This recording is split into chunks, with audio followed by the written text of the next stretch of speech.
Even though Auburn is headed to the Final Four, the roster for the next season is still a top priority. In the world full of podcasts, he's the undisputed heavyweight champion of hot takes, an Auburn sports homer, master of the boog, and message board legend.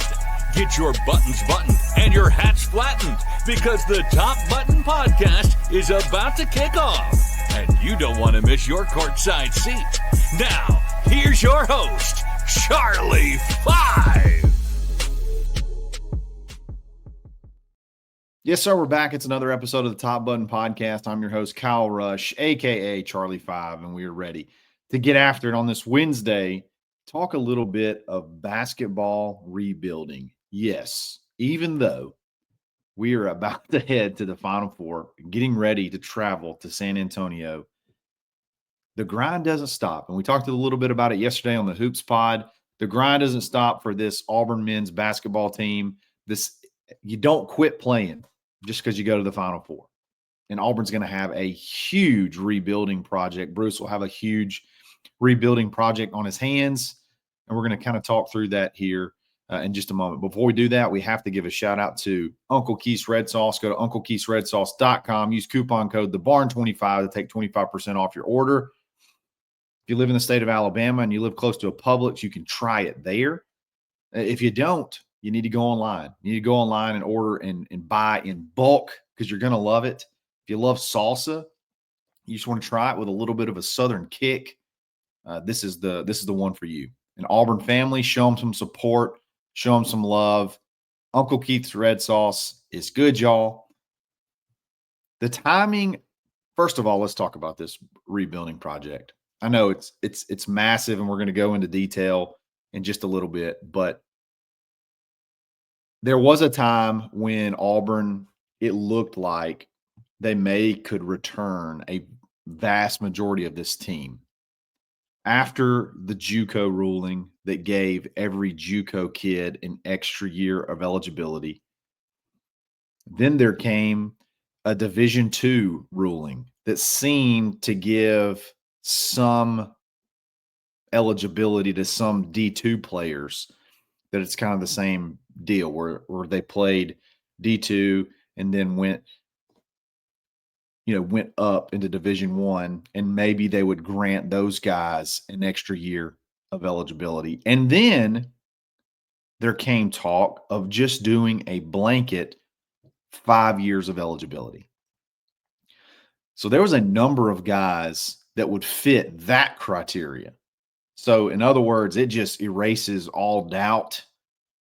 There's nothing that'll be our compromise.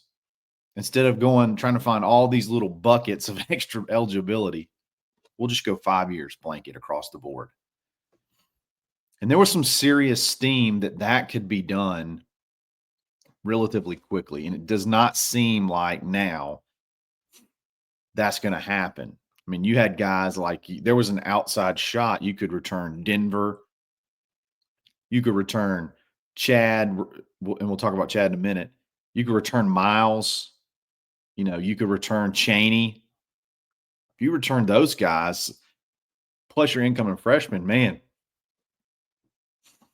you're legitimately talking about a core that could go, back to back as far as SEC championship or, make another deep run next year. But that's not the case.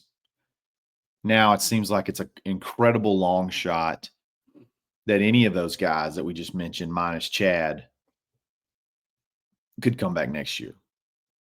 So Auburn's got a big rebuilding project. And again, I'm going to go into detail on that in just a second. You only bring back, in theory, Todd Pettiford. You have the option to bring back Chad, which I think it's leaning towards him coming back. You got Ja'Kai Howard, which what happens there? He's had a lot of issues, showed a lot of promise when he's got time. So, and then you got your three incoming guys. Four. You got 3 freshmen and your JUCO guy. That's not a lot of spots. And it's a little bit unfortunate that Auburn probably needs the portal more than any of the top teams to be able to put together a competitive roster. And the portal's open right now. The portal actually opened, I think, last week. And so when other teams that are knocked out of contention, knocked out of, the tournament, they're able to recruit freely. They're able to not have the stress of game planning. They're able to focus directly on going and acquiring talent. Auburn's kind of got to straddle the fence on both sides. So there hasn't been just a ton of action on Auburn's side. You've heard Auburn mentioned with some names. You've heard Auburn have, be set up with some Zoom calls and things like that. But you just can't host visits right now.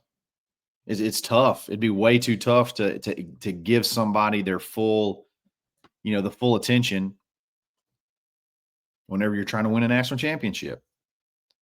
So that is, I don't even know how you do that. I don't know how you balance that stress, because you're fired up for the Final Four, obviously, but in the back of your mind, you got to be thinking about next year, at least at some level. Maybe you can compartmentalize it to where you have certain times that you focus on that. But man, that'd be tough. And you got the best team that you've got the best chance to win a national championship that maybe, I don't want to say you'll ever have, but at least of now, you definitely have the best chance to win a national championship. So you don't want to cheat this team. You want to keep them locked in, even though next year is coming. November's not that far away.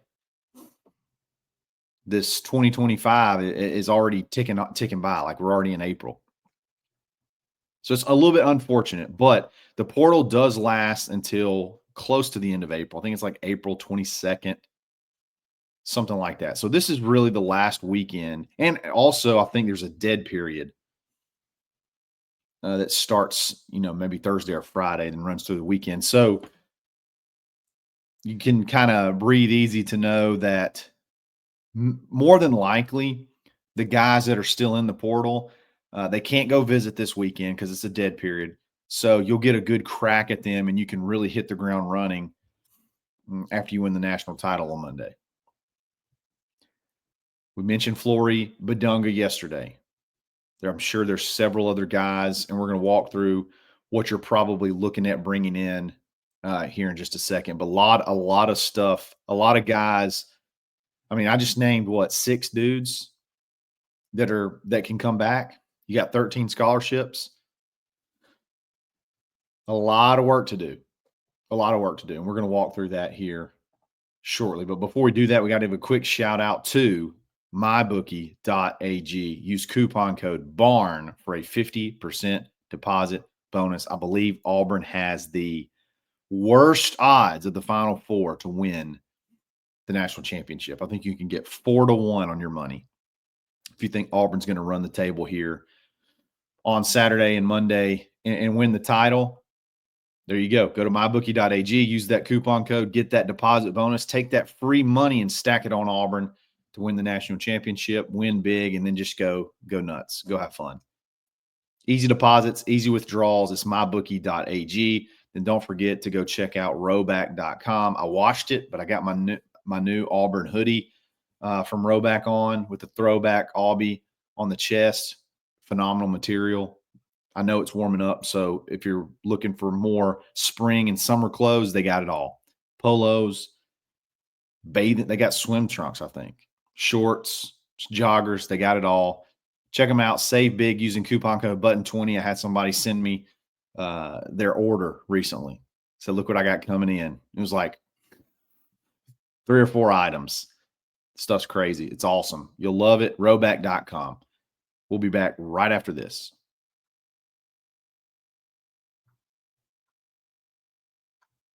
I mentioned that Auburn has a big rebuilding project, and honestly, that's an understatement. let's just go position by position and walk through this so you just understand exactly what Auburn's got to do here.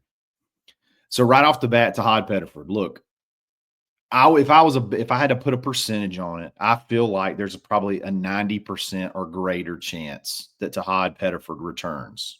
Okay. This run through the NCAA tournament hasn't helped. It's helped Auburn. It hasn't helped Auburn in the sense of, Tahad's stock rising. He's so freaking talented. And I still think he needs another year. And I think he could possibly, maybe not a lottery pick, but he could jump into like the top 15 picks, top 20 for sure, with another solid season where he's not coming off the bench, where he's the guy and he can show them. He can be that guy full time and not just be like a, 22, 23 minute a game, sixth man off the bench, like he could carry a team. So I'm going to count him as returning. Okay. So at point guard, you have Tahad Pettiford. That's really it. You're bringing in, as far as returning guys, and that's not really it. That's it. You're bringing in Caden Magwood, who is a bona fide stud with a little bit of KD, a little bit of Chad. He's got the attitude. I love the way this kid plays. He's a bucket getter, but he's a freshman, and he's not like a McDonald's All-American freshman. He's really good, but is he going to be able to be, a Tahad, a 22, 23 minute a game guy, just so you can give Tahad, some breaks here or there. If Tahad slides over to 2, whatever they decide to do in that rotation, can Caden Magwood give you those minutes at the point guard, those crucial backup minutes at the point guard. At the 2 guard, you don't have anybody coming back. You're looking at Abdul Bashir, your JUCO guy that is a bucket at 6'7". He could also play 3. I honestly think that's probably your only option. You may need to be looking at another combo guard, and I think they are looking at combo guards in the portal. Your guys that could play 2 or 3 at 6'5", 6'6", a little bit of length, and can shoot. You got to have some shooters. You got to be able to replace some shooters, replace some production. So I think that's definitely a direction they'll have to go. I really like Abdul Bashir. I really, really like him. And I really like his brother too, the Monmouth transfer. But for whatever reason, it just does not seem like Auburn is – I don't know if interested is the right word, but I've wondered if Chad does come back, then you got 3 guys that are kind of the same player. That might be kind of tricky. So 2 guard got a lot of work to do. You got 1, you're going to need at least 1 more there. The big conversation is what happens with Chad and really Ja'Kai, because they both play the same position. If Chad comes back, you're going to want 30-plus minutes out of him. Does Ja'Kai Howard want to sit for another year? Do you want Ja'Kai Howard to sit for another year? Let's just call it, man. You've had some issues, honestly, with both of them. But if you're not playing, you can't be a problem. If you're not playing, you can't be a distraction. And unfortunately, there's just been some issues there. And he's mega talented. Mega talented. I think you probably only bring one of those back. And I'm leaning towards Chad coming back. He's obviously put out he's kind of put out the hints and put out the tweets and things like that to kind of insinuate he's probably coming back. Be great to get him back. And I do think that although he did have some issues, it was better from year over year. And maybe as he, gets a little bit older, those things get, those things get better. So if you lose one of those guys, you're going to have to bring in somebody else. So that's a position, another wing that you can bring in that's willing to, play second fiddle. And if Chad goes, you got to find a stud. So there's some work to do there. The 4, again, you're losing Chaney more than likely. If there's anybody of those guys that possibly could come back, it's a super small chance. Chaney, if Chaney could come back, you're set. Because you got Sebastian Williams-Adams that'll come off the bench. A very, very talented freshman. I totally forgot about Simon Walker. Simon Walker's probably going to be he's your high school signee from Huntsville. He could be a 2-3 guard, but is he ready to play at this level right off the bat? Still going to have to hit the portal. Again, if Chaney could come back, you're set, because I think Sebastian Williams-Adams is the perfect guy to come off the bench to back up Chaney. But more than likely, you're not going to have Chaney. So you're going to have to go get another stud a stud power forward. I know they're talking to some guys. The UAB kid, if he doesn't go to the NBA, he could be a good 4 option, especially if you get Flory as your big guy. There's a lot of different routes you could go there, but you got some work to do there. See the theme? You got work to do at every single position. And then center. People to forget about A.D. Scott. He redshirted this year. He's going to be your Dylan Cardwell role. A guy that's bouncy, that's okay coming off the bench. And then you got to go get you a stud starter to replace arguably the best player of Auburn in Auburn history, Johni Broome. One of the more productive players for sure. You kind of singled in on Flory Badunga, sorry. And I think that would be a great option. That'd be a great option. A different type of player, but a great option nonetheless. A lot of work to do. The good news is success sells. Kids will want to come play. Kids want to go play for Final Four teams. And kids want to go play for teams that have playing time. So now you have a Final Four team who has tons of playing time to offer.